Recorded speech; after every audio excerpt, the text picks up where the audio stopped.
जो वोट चोरी का मामला है ये सेंट्रलाइज्ड मामला है और ये सिर्फ एक कंस्टिट्यूंसी में नहीं हो रहा है, एक डिस्ट्रिक्ट में नहीं हो रहा है, मगर ये नेशनल लेवल और स्टेट लेवल पे हो रहा है कि एक ऑपरेशन सरकार चोरी लागू किया गया,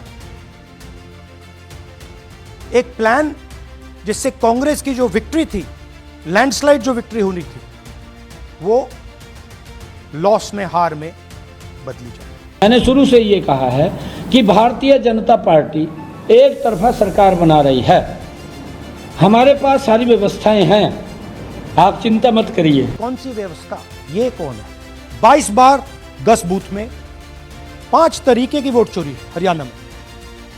duplicate voters 5 lakh, invalid addresses 90,000, तकरीबन 90,000, बल्क वोटर्स 19 लाख। और ये जो आखिरी हमने खाली रखे हैं, misuse of form 6, misuse of form 7, ये एडिशंस और डिलीशंस हैं। महादेवपुरा के प्रेजेंटेशन के बाद इलेक्शन कमीशन हमें ये फॉर्म नहीं देती। बिहार में 2 दिन बाद पोलिंग होगा और उससे हट करके हरियाणा का कहानी सुना रहे थे। इससे साफ मालूम हो गया कि बिहार में तो कुछ बचा नहीं है, इसलिए ध्यान को भटकाने के लिए हरियाणा के इशू को लेके आ रहे हैं।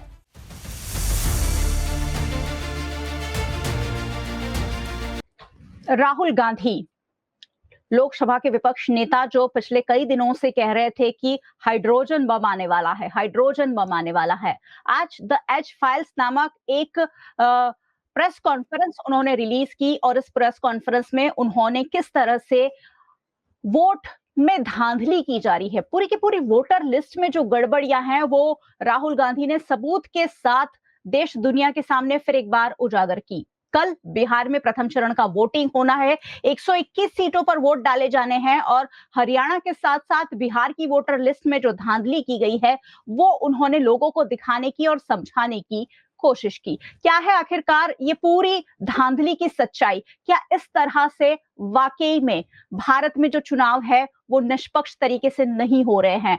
ऑपरेशन सरकार चोरी नाम दिया राहुल गांधी ने, क्या वाकई में इस तरह से वोटों की धांधली कर, वोटर्स की धांधली कर, एक ही वोटर 200-200 बार वोट कर रहे हैं और इस तरह की धांधली के साथ अगर चुनाव कराया जा रहा है तो हम अपने आप को विश्व के सबसे बड़े लोकतंत्र वाले देश कैसे कहेंगे? उस पर भी सवाल उठे। आज उसी पर चर्चा होंगे कि आखिरकार इस तरह से अगर चुनाव हो रहे हैं तो उसकी निष्पक्षता पर एक आम आदमी, एक आम सिटीजन कैसे भरोसा करेगा? नमस्कार, मैं हूं मयूरिका और आप मेरे साथ देख रहे हैं वीएनएम टीवी। मुद्दे की बात में आज इसी पर बात करेंगे। मेहमान मेरे साथ जुड़ गए हैं, उनसे आपको मिलवा देती हूं और फिर आखिरकार राहुल गांधी ने ये जो आरोप लगाए हैं उस पर उनका क्या मानना है, उस पर चर्चा और विचार विमर्श करेंगे।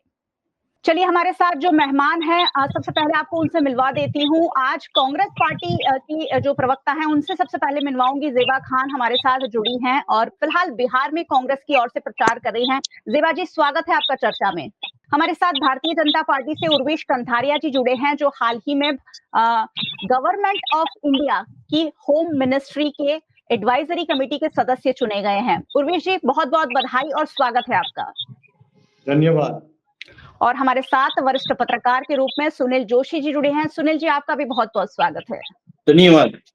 चलिए, आज चर्चा की शुरुआत अमूमन हम भारतीय जनता पार्टी के प्रवक्ताओं से करते हैं, लेकिन क्योंकि आज बात राहुल गांधी की प्रेस कॉन्फ्रेंस की करनी है, ज़ेबा जी, द एच फाइल्स के बारे में क्या कहेंगी? राहुल जी जो प्रेस कॉन्फ्रेंस किए हैं, सही बात है, ये तो सत्य है, ये हम सभी के सामने है और इस बात का हमें पूरा पता था। जिस तरह आपको पता होगा, काउंटिंग से एक दिन पहले नायाब सिंह सैनी जी का पीसी होता है और वो पीसी में खुलेआम बोलते हैं कि आप फिक्र मत कीजिए, हमारे पास सारी व्यवस्था है। तो वो कौन सी व्यवस्था की बात कर रहे हैं, सब समझ रहे थे। और मैं आपको बताऊं कि जिस दिन काउंटिंग हो रही थी, मैं भी डिबेट पे थी। जब काउंटिंग के फर्स्ट फेज में भाजपा के प्रवक्ता बोलते हैं कि आप घबराइए मत, अभी ईवीएम खुलने वाला है। जब बैलेट पेपर का चुनाव हो रहा था, काउंटिंग हो रहा था, तो बैलेट पेपर में हम कितने आगे थे आपको पता होगा। 76 बैलेट पे 73 सीट पर हम आगे थे। और जैसे ही बीजेपी बैलेट पेपर खत्म हुआ और ईवीएम से चुनाव शुरू हुआ, काउंटिंग शुरू हुई, हम पीछे चलने लगे। भाजपा के प्रवक्ता बार बार बोल रहे कि ईवीएम तो खुलने दीजिए, ईवीएम तो खुलने दीजिए। मैंने उस पर बोला भी कि ईवीएम खुलने से क्या ईवीएम में कोई जिन निकलने वाला है? और ठीक 10 बजे के बाद जैसे बैलेट पेपर का काउंटिंग खत्म होता है और ईवीएम खुलती है, वैसे ही ऐसा लगा जैसे सही में ईवीएम से कोई जिन निकल गया और सारा मतलब माहौल ही बदल गया, हेर-फेर और उलट-पुलट हो गया।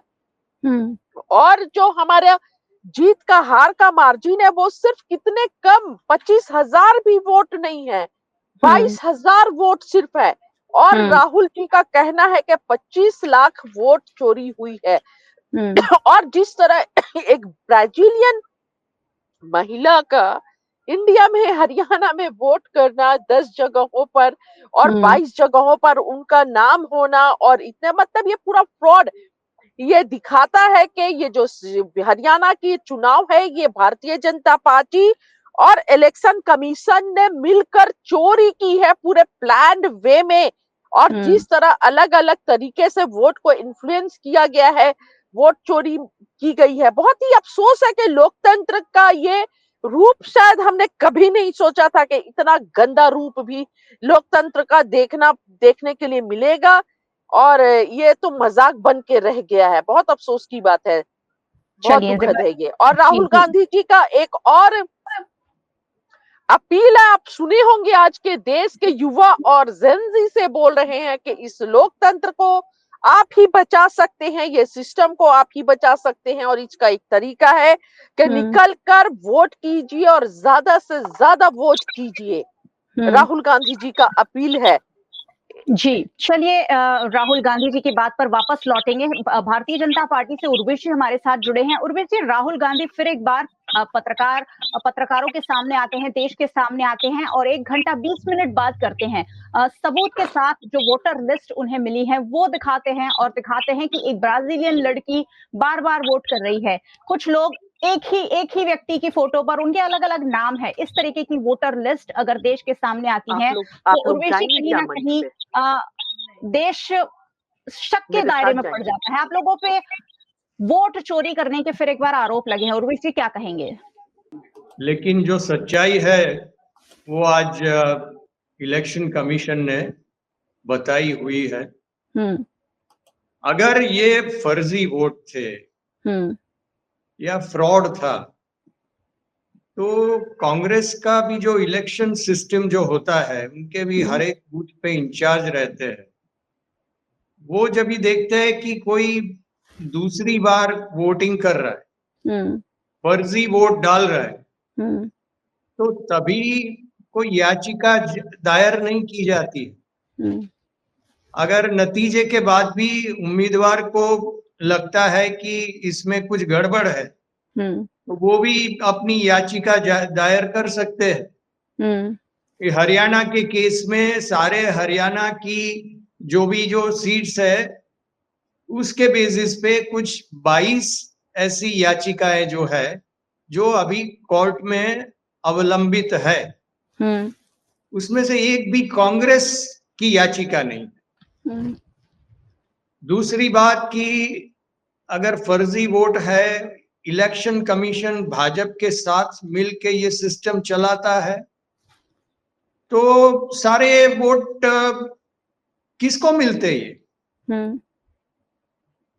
तो इसी के आधार पे किरण रिजिजू जो हमारे जो मिनिस्टर है, उन्होंने एक स्टेटमेंट आज बयान दिया हुआ है कि ये सारी बातें बेबुनियाद है और प्रजा का जो ध्यान है वो डाइवर्ट करने के लिए आज वो इनको हाइड्रोजन बॉम्ब कह रहे हैं। जिस दिन ये हुआ तभी नहीं था, तभी क्यों बूथ इंचार्ज ने प्रोटेस्ट लॉन्च नहीं किया हुआ?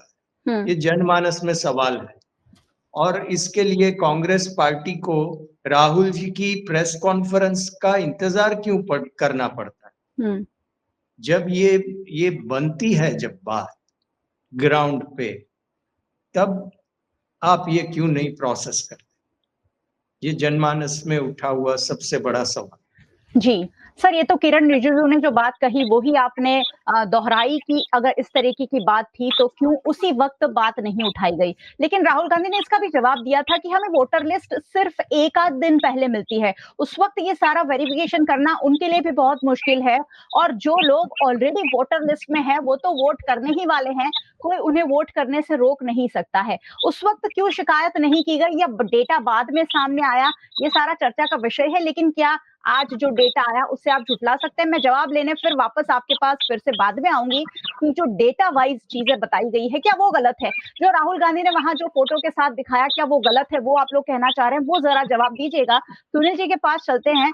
सुनील जी, हम बहुत ज्यादा गर्व लेते हैं कि भारत सबसे बड़ी डेमोक्रेटिक कंट्री है और हम सब चुनाव में बहुत ज्यादा विश्वास रखते हैं। हम कहते हैं कि हम एक जिम्मेदार नागरिक होने की भूमिका तब अदा करते हैं जब लोकतंत्र जिंदा रहता है, लेकिन यहाँ तो नागरिकों की निष्पक्षता पर, सरकार की भूमिका पर सब कुछ सवालों के घेरे में है। क्या कहेंगे? पहले तो बात यह है कि ऐसा राहुल गांधी कहने से जो बात बनी है वो बीजेपी झुठला रहा है, लेकिन बीजेपी और गवर्नमेंट एजेंसी संदेह में आई है।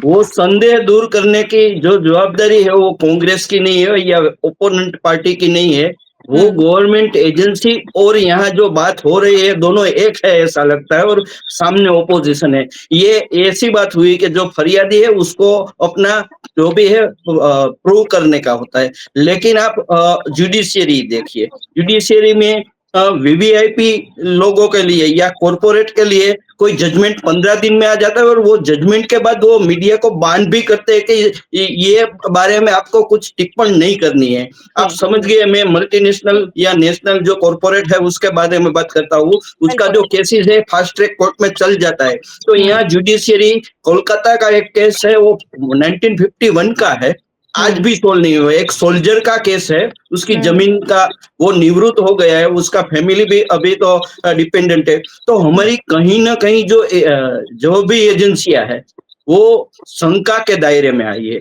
उसका जो दायित्व है वो दायित्व से कुछ अलग बात हो रही है। तो सिर्फ ये बीजेपी में संदेह नहीं है कि राहुल गांधी ने जो यहाँ एविडेंस दिया है और जो एलिगेशन किया है वो सही है कि या नहीं है, लेकिन पब्लिक भी संदेह में आई है। ये संदेह दूर होने की बात दोनों तरफ से होनी चाहिए। पर्टिकुलरली मैं बीजेपी के लिए इसके बोलता हूँ कि उसके पास गवर्नमेंट है और गवर्नमेंट की कई एजेंसियों को मैनिपुलेट की गई है।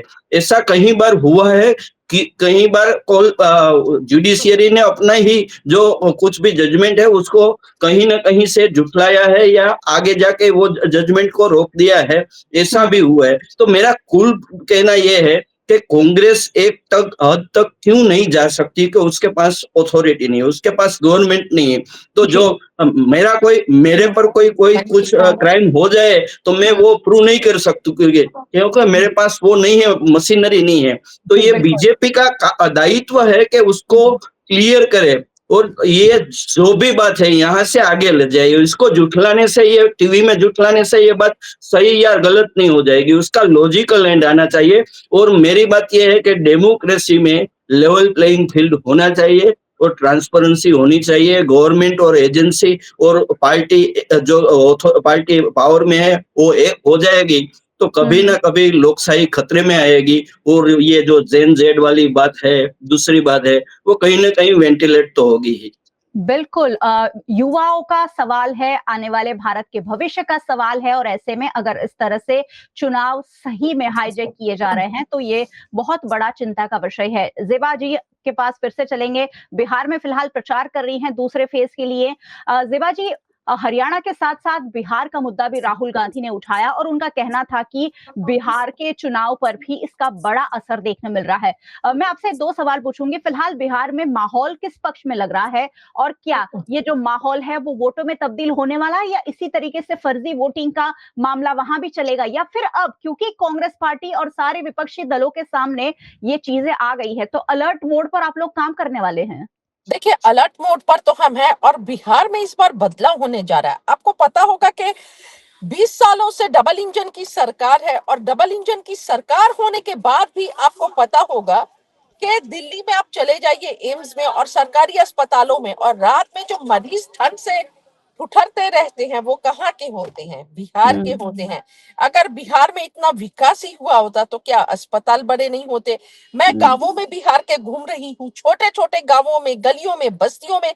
आपको पता है इतनी बुरी हालत है कि यहाँ पर गांव में घरों के सामने एकदम नालियों में नाली है, पानी जमा हुआ है। स्कूल जो है 3 किलोमीटर 5 किलोमीटर आगे है, पास में स्कूल। तो आप सोचिए कि बच्चियां पढ़ाई छोड़ दी हैं स्कूल्स नहीं होने के वजह से, कोई सुविधा नहीं होने के वजह से।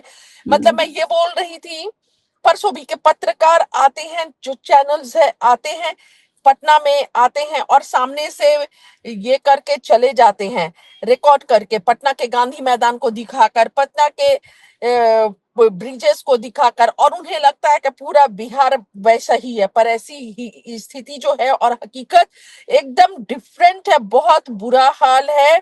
आप कल्पना भी नहीं कर सकती हैं। अगर आप बिहार के गांवों में जाकर घूमिए तो आप सोचिएगा कि ये 21st सेंचुरी का भारत है और ये हाल है जहां पर 20 सालों से सरकार नीतीश जी की और डबल इंजन यहाँ पर है, और इतने झूठे वादे और इतने झूठे कसीदे पढ़े जाते हैं।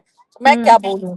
फिर भी मैम सर्वे जो है वो तो कहीं ना कहीं एनडीए को ही वहां पर बढ़त दिखाया जा रहे हैं। देखिए सर्वे, आज का सर्वे और इलेक्शन कमीशन, ईडी, सीबीआई, ये सब क्या है, किसके में ज्यादा आप खुद समझदार हैं। कैसे चल रही है सारी व्यवस्थाएं बताने की जरूरत नहीं है। अडानी, बिहार इलेक्शन से अडानी जी का क्या लेना देना है? चुनाव के समय अडानी जी आकर बैठे हुए हैं पटना में, पटना के बड़े बड़े होटल्स में, ऐसा पता चला है। और गुजरात से आईएएस अधिकारी, आईपीएस अधिकारियों को बिहार बुलाने का क्या मतलब है, ये समझ में नहीं आता है। आप लोग तो समझदार है, समझ सकते हैं कि सब कुछ हाईजैक करने के लिए पूरी तैयारी है, क्योंकि प्रधानमंत्री मोदी जी और भाजपा को पता है कि बिहार इलेक्शन बाई हुक और बाई क्रुक उन्हें कैसे भी जीतना है। और आज जो प्रधानमंत्री बने हुए हैं, या हरियाणा में जो सरकार है, वो छीनी हुई सरकार है, लूटी हुई सरकार है और नैतिकता नहीं है। और वो कांग्रेस पार्टी की सरकार होने वाली थी, उसको छीनकर चोरी करके बनाई गई है। बहुत अफसोस है और बहुत ही दुखद है ये। जेवा जी, आप जब आपका संपर्क टूट गया था तब उर्वेश जी सवाल पूछ रहे थे जो किरण रिजिजू ने भी उठाए हैं, केंद्रीय मंत्री हैं। उन्होंने कहा है कि जब वोटिंग हो रही थी हरियाणा में तो कांग्रेस के पास हर बूथ लेवल की वोटर लिस्ट आती है, तभी ये मामला आपके संज्ञान में आया। बताइए ना, एक दिन पहले नहीं, हम तो लगातार बोल रहे हैं कि हमें इलेक्टोरल वोटर लिस्ट दीजिए, डिजिटल वोटर लिस्ट दीजिए, पर आप दे कहाँ रहे हो?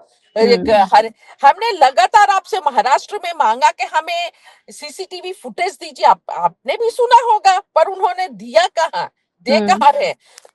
उल्टा जो सीसीटीवी फुटेज का कानून है उसको बदल दिया, 45 दिन में डिलीट कर दिए जाएंगे। तो ये तो पूरा चोरी और करके बनाई हुई सरकार है। और पूरी सत्ता, मतलब ऐसा है कि लोकतंत्र इतना खोखला हो गया है कि कभी हमने एक्सपेक्ट नहीं किया था। चलिए ठीक है, उर्वेश जी के पास वापस चलते हैं। उर्वेश जी, कुछ सवाल मैंने उठाए थे, साथ ही वोटर लिस्ट में कुछ लोगों के 0 नंबर के घर दिए गए हैं और बहुत सारे लोगों के 0 नंबर के घर दिए गए हैं। उनमें लोग रह रहे हैं, बकायदा घर है। ज्ञानेश कुमार जी कहते हैं कि जिनके घर नहीं है उनके घर नंबर 0 दिए गए हैं, लेकिन बकायदा कांग्रेस पार्टी ने वो घर ढूंढ निकाले। उस घर में रहता कौन है? कितने लोग? 70-80 लोग एक घर में रहते हैं। तो कहीं ना कहीं गड़बड़ी तो है। नहीं, कहीं 500 भी रहते हैं। अच्छा, अमेरिका जी, कहीं 500 लोग भी रहते हैं। पता नहीं, मुझे पता नहीं चलता। एक घर में तो 10 लोगों से ज्यादा रहे तो परिवार घुटन होती है। 500 लोग एक घर में। और आपने कर्नाटक का भी देखा होगा, किस तरह सब कैमरामैन जाकर दिखा रहे थे कि घर में 80 लोग, पर ना लोग का वहां पे पता था एक रूम में, और ना कोई ये था। मतलब इस तरह तो मतलब उर्वेश जी इस पर प्रकाश डालेंगे तो बहुत अच्छा होगा, हमें भी समझने में थोड़ी आसानी होगी। उर्वेश जी, मैं यही सवाल पूछूंगी कि भारतीय जनता पार्टी के रिस्पेक्टेड प्रवक्ता तो आप है ही, लेकिन इस भारत देश के जिम्मेदार नागरिक भी तो है। तो आप मुझे ये बताइए कि आपके मंत्री जी ने जो जवाब दिया वो तो चलिए आप उस पार्टी लाइन पर चलेंगे, लेकिन क्या आप इतना मानते हैं कि ये जो सबूत दिए गए हैं उसकी जांच होनी चाहिए? जी, सबसे पहले तो सबूत की तो हमेशा जांच होनी चाहिए, क्योंकि तभी हम निष्कर्ष पे पहुंच पाएंगे। दूसरी बात, आपने जो डेटा क्वालिटी की बात की, डेटा अवेलेबिलिटी की जो बात की कि एक दिन पहले मिला, तो इलेक्शन कमीशन का इलेक्टोरल लिस्ट का जो डेटा है वो तो हमेशा रहता है, ऑनलाइन रहता है। रिवीजन प्रोसेस भी अनेकों बार होती है, तो तभी ये जो त्रुटियां जो होती है उसके बारे में कुछ प्रोसेस नहीं किया जाता। और जब इलेक्शन में अपॉर्चुनिटी दिखती है तब ये बात हाइड्रोजन बॉम्ब वगैरह डेकोरेट करके नाम दे आप के वो घर वो वाले की बात जाती पर है। थोड़ा प्रकाश डालिए ना, मयूरिका जी इनसे बोलिए थोड़ा घर वाले बातों पे प्रकाश डाले कि एक एक रूम में 80 लोग कर्नाटक में, और अभी एक घर में 500 लोगों के जो वोटर लिस्ट है वो क्या है, और इस 0 नंबर का हाउस क्या होता है, ये भी थोड़ा सा इस पर प्रकाश डाल दे। जी उर्वी जी, जी, देवा 0 जी। नंबर का घर की बात पिछले बार भी उठी थी, तो आप लोगों ने जरूर जांच करवाई होगी, ये बात आज की नहीं है। पिछले प्रेस कॉन्फ्रेंस में भी यही बात उठी थी, तो क्या मामला सामने आया है आपकी जांच में उर्विश जी? जी, जो 0 नंबर वाला जो मामला है उसमें ऐसा है कि जो घरों का कोई नंबर पहले से कोई पंचायत या नगर पालिका, महानगर पालिका की सिस्टम में जो आते हैं वो घर, उनका कोई नंबर होता नहीं है, कोई सोसाइटी सिस्टम नहीं होती है, कोई फ्लैट सिस्टम नहीं होती है। सर गांव के फलिए फलिए में बाहर बारसाख पे अब तो नाम पंचायत द्वारा नंबर दे दिए जाते हैं कि पोलियो का ड्रॉप पिलाया तो यहाँ टिक होता है। कैसी बात कर रहे हैं सर आप? वो रजिस्ट्रेशन पोलियो जो जो टीके दिए जाते हैं उनका जो कोडिंग सिस्टम होता है वो होता है, लेकिन घर का ओरिजिनल नंबर जब ये ऑफिशियल सिस्टम में से नहीं मिला है तो उसको 0 नंबर दिया जाता है और उनके आइडेंटिटी जो भी मार्क्स होते हैं उसके आधार पे उनको वोटिंग करने का उनको मौका दिया जाता है। अभी एक दिन पहले की बात है अच्छा, कि और एक एक दिन घर में पहले 80 लोग कैसे होते हैं और एक घर में 500 लोग एक छोटे से कमरे में, ये बता सकते हैं? इस पर भी थोड़ा प्रकाश डाल दीजिए। ये अभी तो एक आक्षेप के तौर पे है, एविडेंस जब भी सिस्टम इसकी जांच करेगी तभी उसका एविडेंस मिलेगा। 80 तो वो राहुल जी पॉसिबल पूरा एविडेंस के साथ आए हैं ना? राहुल जी ह्यूमनली तो जो सीटा पॉसिबल नहीं रहे है हैं जेबा जी। वो पूरा एक घर में 80 एविडेंस जन के साथ कर रहे हैं, उस पर आप बताइए ना कि क्यों ऐसे हो रहा है। इलेक्शन कमीशन आके क्यों नहीं बोल रहा है, भाजपा आवाज क्यों नहीं उठा रही है? भाजपा को तो बोलना चाहिए कैसे कैसे हो रहा है, ऐसे कैसे हो सकता है। बिहार में SIR पर भी वो चुप की थी, जब हम सवाल इलेक्शन कमीशन से करते थे तो भाजपा को बुरा लगता था। ऐसा क्यों भाई? ये जो जब आज जो सवाल स्टेटमेंट भाजपा क्यों नहीं बोल किरण रिजिजू जी, किरण रिजिजू ने आज का जो स्टेटमेंट किया राहुल जी की प्रेस कॉन्फ्रेंस के बाद में, तभी उन्होंने सिस्टम के तौर पे कहा हुआ है कि ये बेबुनियाद बात है। इलेक्शन कमीशन ने कहा कि 0 नंबर क्या होता है, और तीसरी बात कि इलेक्टोरल लिस्ट हमेशा उपलब्ध रहता है, उपलब्ध रहता है। क्या होता है ये 0 नंबर का एड्रेस का क्या होता है, जहां पर बिहार में एड्रेस के लिए इतने सारे डॉक्यूमेंट्स मांगे गए, इतना मतलब गंभीर मुद्दा था। आप आधार कार्ड को भी नहीं मान रहे थे, वहां पर बिहार में हरियाणा में आप एड्रेस में 0 लिखते हैं। चलिए ठीक है, देश की जनता सवाल चुनाव आयोग पर बहुत सारे हैं और उसका जवाब कहीं ना कहीं भारतीय जनता पार्टी को देना पड़ रहा है। मुझे लग रहा है कि मुख्य चुनाव आयुक्त ज्ञानेश कुमार जी भी जल्द इस पर कुछ ज्ञान देंगे तो अच्छा होगा। तो सुनील जी के पास चलती हूँ। सुनील जी, वोट चोरी कैसे रुकेगी? एक पत्रकार ने ये सवाल भी पूछा कि राहुल जी आप एफिडेविट क्यों नहीं करते हैं? एफिडेविट जो की जाती है उसका भी कोई जवाब नहीं मिलता है। जिन लोगों ने एफिडेविट की है पिछले सालों में उनको भी कोई जवाब चुनाव आयोग की ओर से ठीक दिया नहीं गया है। लेकिन ये तो एक बहुत बड़ा सवालिया निशान सुनील जी लग गया है हमारी लोकतांत्रिक प्रक्रिया पर। उस पर क्या कहेंगे? कैसे रुकेगा अगर ये धांधली सही मायने में हो रही है? क्या करना होगा? कौन करेगा? राहुल गांधी ने तो हाथ ऊपर कर ही दिए थे कि मेरा काम नहीं है, मेरा काम है कि मैं सिर्फ आपको दिखा दूं कि ये हो रहा है, अब क्या करना है वो आप जाने। कैसे होगा वोट? मेरी बात ये है कि लोकशाही के जो 4 स्तंभ है उसमें एक एडमिनिस्ट्रेशन और बाकी जो जुडिशियरी है, ब्यूरोक्रेसी है और बाकी सब कुछ है, उसमें मीडिया भी है। ये काम है वो एडमिनिस्ट्रेशन का, मतलब इलेक्शन कमीशन का काम है, और एजेंसी इन्फ्लुएंस में जो आए रूलिंग पार्टी की, तब ये होता है। अभी तक सीरियसली कोई एलिगेशन नहीं लिया गया। उसके सेंसिटिविटी आप देखिए तो जो बात होनी चाहिए थी, ये एपिसोड 2 है। और बीच में मैं कांग्रेस को भी थोड़ा समझता हूँ कि वो इलेक्शन बेस जा रहा है, क्योंकि ये इलेक्शन के टाइम करने की बात नहीं है। 24/7 होना चाहिए, जैसे बीजेपी अपना प्रचार 24/7 करती है। तो जो भी इसमें बुराइयां आई है या वीकनेस आई है, वो उसके लिए उसको अभियान, ये प्रेस कॉन्फ्रेंस का काम नहीं है, क्योंकि आप इलेक्शन ऑन द रोज होता है, इलेक्शन के टाइम पर ऐसा कोई एलिगेशन करता है तो बायस हो जाता है। सही होने से भी बायस हो जाता है, और बीजेपी वो जानता है। बीजेपी के पास हर वक्त हर जवाब होता है। मेरा ख्याल इतना ही है कि कोई भी एजेंसी इन्फ्लुएंस में आएगी तो ये होगा, चाहे जुडिशियरी हो, चाहे इलेक्शन कमीशन हो, चाहे ब्यूरोक्रेसी हो। तो पहली बात ये है कि उसको रूलिंग पार्टी से गुजरात में से स्पेशल पावर्स मिले हैं। वो जैसे शेषान ने यूज किए थे, टीएन शेषान ने, ऐसे यूज करेंगे तो ही होगे। हिज मास्टर वॉइस ये नहीं कर सकेंगे। कोई सुप्रीम कोर्ट की ओर से कोई सुओ मोटो लिया जाएगा या कोई पीआईएल दाखिल की जाए? किस तरह से ये रोका कैसे जाएगा और कौन रोकेगा? अगर राहुल गांधी कांग्रेस पार्टी के लीडर हाथ ऊपर कर देते हैं तो विपक्ष, समझ लीजिए कि विपक्ष इस पर बहुत कुछ करने के मूड में नहीं है। कौन करेगा? ये जो धांधली हो रही है वोटर लिस्ट में, ये कैसे सही होगी? चुनाव आयोग को अपनी निष्पक्षता कैसे साबित करनी होगी? सुनील जी। मैं नहीं सोचता कि चुनाव आयोग अपनी निष्पक्षता साबित करने का मूड में है। मेरा सोचना ये है कि ये स्टेटस को रहेगा। तो हम कैसे डेमोक्रेसी पर विश्वास करेंगे? आने वाले चुनाव पर हम कैसे विश्वास करेंगे? वोट कैसे करेंगे कि हम वोट कैसे करेंगे? मेरा दुख यही है कि पीएम भी कभी प्रेस कॉन्फ्रेंस नहीं करते हैं, ब्रॉडकास्टिंग मिनिस्ट्री में ही रहते हैं, मन की बात ही करते हैं।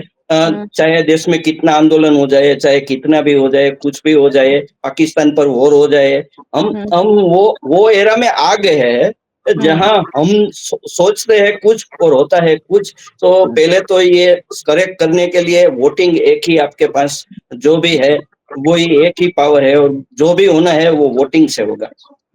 बिहार चुनाव पर इसका कोई असर होगा? बिहार चुनाव पर मैं नहीं देखता। बिहार चुनाव तो पूरा वायलेंस पर हो गया है। वो वोट चोरी वाला मामला अभी तो इतने टाइम में वो नहीं, ग्रेविटी नहीं बना सकेगा। लेकिन आज जो ठीक एक दिन पहले एच फाइल्स रिलीज की गई है, क्या वहां के वोटर को समझ में आएगा कि ये तो हमारे नाम पर कुछ और ही चल रहा है? नहीं, वो वोटर इतना समझदार नहीं है। आप समझो 20 साल से एक ही गवर्नमेंट आ रही है, और उसका 80 लाख जो लेबर है वो बाहर निकल जाता है अपने स्टेट से, तो लोग पलायन कर जाते हैं। उसके पास वो फेसिंग करने के लिए उसकी कैपेसिटी ही नहीं है। वो 80 करोड़ लोग जब गरीब होते हैं और वो राशन के अनाज पर जीते हैं, तो उसको ऐसा ये क्या है, वोट चोरी वो एलिट क्लास का जो मामला हो जाता है। पहले तो ग्राउंड लेवल से लोगों को अपने एजुकेटेड करना होगा और अपने राइट्स के लिए करना। तो ये पहले पेट की भूख है, बाद में ये सब कुछ है। तो ये सब कुछ करने के लिए हमें बहुत बड़ा संघर्ष करना होगा, और ये वोटिंग से ही होगा। और वोटिंग के सिवा कोई बात है तो कहीं ना कहीं बायस हो जाती है। तो कांग्रेस गुजरात में 30 साल से नहीं है, तो क्यों नहीं है? जो बीजेपी इतना खराब कर रही है तो कांग्रेस क्यों नहीं है? तो कहीं ना कहीं कांग्रेस को अपना दायित्व निभाना है, विरोध पक्ष का वो भी नहीं निभा रही है। मैं बोल रहा हूँ। या दूसरा विपक्ष आता है तो वो भी इलेक्शन बेस्ड आता है, जैसे वो मानसून में निकलता है ना, ऐसे ही। तो ये कोई सही तरीका नहीं है, और देश को आगे ले जाने के लिए जो सशक्त विपक्ष चाहिए वो अभी तक इंडिया को नहीं मिला है। जी सर, एक सवाल और पूछूंगी। भारतीय युवा पीढ़ी जिसका जिक्र राहुल गांधी ने भी किया, जेन जी, क्या वो इस पर कुछ सोचेंगे आने वाले वक्त में? क्या देश में बदलाव युवा पीढ़ी लाएगी, या फिर इसी तरीके से ये जो गड़बड़ियां चल रही है चलती रहेगी और हम सिर्फ चर्चा करते रह जाएंगे? ये कांग्रेस इसलिए है दूसरी ओर से, जैसे ट्रीज पर कुछ फल होता है और नीचे गिर जाए और मिल जाए, ऐसे नहीं होता। उसको एजुकेट करना है, उसको मोटिवेट करना है, उसको रिलायबल ओपोजिशन देने होता है। आप चेंबर में कोई पॉलिटिक्स नक्की कर लो या एजेंडा नक्की कर लो तो ऐसे नहीं होता। बीजेपी के और ये एनडीए के जो गवर्नमेंट है उसमें बहुत वीकनेस आई है। कहीं जो बात थी उसका एजेंडा पहले देखो 2040 का और उसका कैरेक्टर तब का देखो और आज का देखो बहुत बदल गया है। मैं उसकी फेवर नहीं करता, वो प्रोमिसेस फॉल्स हो गई है, मैं समझता हूँ, लेकिन रिलायबल ओपोजिशन नहीं है, तो जो वो वैक्यूम है उसका एक्सप्लॉइटेशन बीजेपी कर रही है। बिल्कुल, एक वैक्यूम है दो पार्टियों के बीच और विपक्ष नेताओं का जो मजबूत स्थान होना चाहिए वो नहीं है। उर्वशी, एक आखिरी सवाल जरूर पूछना चाहूंगी। जी। सबसे बड़ी पॉलिटिकल पार्टी रूल कर रहे हैं आप, कई स्टेट में कई सालों से केंद्र में रूल कर रहे हैं। अगर इस तरीके की धांधली हमारे देश की वोटर लिस्ट में सामने आती है तो क्या भारतीय जनता पार्टी का ये उत्तरदायित्व नहीं बनता है कि लाइए हम इसकी जांच करते हैं, चुनाव आयोग के साथ मिलकर हम इसकी जांच करते हैं, हम एक प्रेस कॉन्फ्रेंस करते हैं, हम दूध का दूध पानी का पानी करते हैं कि ये जो एक ही बंदा 10 बार 25 बार 50 बार 100 बार वोट कर रहा है ये आखिरकार है क्या? राहुल गांधी झूठ बोल रहे हैं, उन्हें सरेआम क्या भारतीय जनता पार्टी झुठलाएगी? उत्तरदायित्व के आधार पे भारतीय जनता पार्टी ने SIR का इनिशिएटिव लिया। इनका उद्देश्य हमारा ये है कि जो भी फर्जी सूचियां है, जो भी फर्जी मतदाता है, जो भी डुप्लीकेशन है, ये सबको लोकतांत्रिक सिस्टम में से मिटाना है। सर, SIR के नाम पे तो बहुत सारे वोट कट गए। जो लोग आज स्टेज पर आकर बोल रहे थे कि मैं तो जिंदा हूं और मेरा वोट काट दिया गया। नहीं, वो कहना बड़ी आसान बात है मयूरिका जी कि मैं जिंदा हूं, मेरा वोट कट गया है, लेकिन क्यों कट गया है ये जब तक एविडेंस हमारे पास नहीं। अगर जेन्युइन तौर पे वो कट गया है, वो क्वालिफाइड वोटर नहीं है तो नहीं है। अभी वो जब भी टेलीविजन पे आके बात करते हैं तभी वो एविडेंस के साथ नहीं आते कि ये क्यों वोट कटा है, वो नहीं कहते।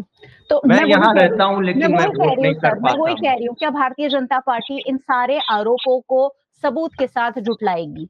जी, वही हमारा उद्देश्य है, वही हमारा उत्तरदायित्व है कि लोकतांत्रिक सिस्टम में जो भी वोटर्स है वो क्वालिफाइड वोटर्स है और उनका जो प्रोसेस चल रहा है, फिल्ट्रेशन प्रोसेस चल रहा है, वो सही तरीके से आगे बढ़े।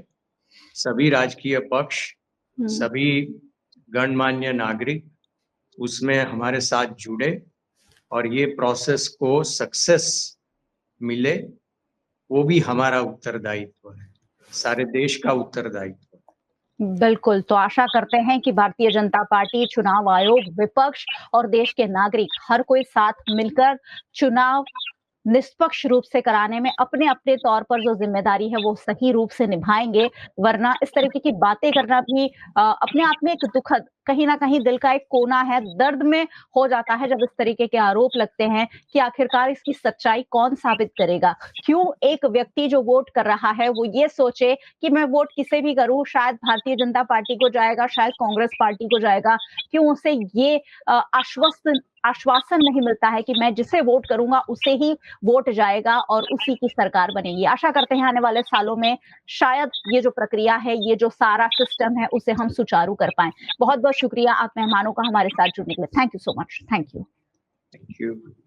और बहुत बहुत शुक्रिया आप सभी व्यूअर्स का हमारे साथ जुड़ने के लिए। वैसे व्यूअर्स को हमेशा जुड़ते रहना चाहिए क्योंकि ये सारी बातें हम सभी के लिए जानना और समझना बेहद जरूरी है। VNM टीवी को आप YouTube चैनल पर देख रहे हैं, जरूर देखते रहिए। चैनल को सब्सक्राइब कर लीजिए अगर अब तक नहीं किया है तो, साथ ही बेल आइकन प्रेस कर दीजिए ताकि VNM का हर अपडेट सबसे पहले आप तक पहुंच सके। अगर आप हमें फेसबुक पर देख रहे हैं, शेयर कर लीजिए। आप हमें OTT प्लेटफॉर्म्स पर देख रहे हैं, डेली हिंट, वोडाफोन टीवी, जियो टीवी और जियो टीवी फाइबर 647 नंबर के चैनल पर VNM टीवी को 24 घंटे लगातार देखा जा सकता है। देखते रहिए VNM, जुड़े रहिए VNM के साथ। नमस्कार।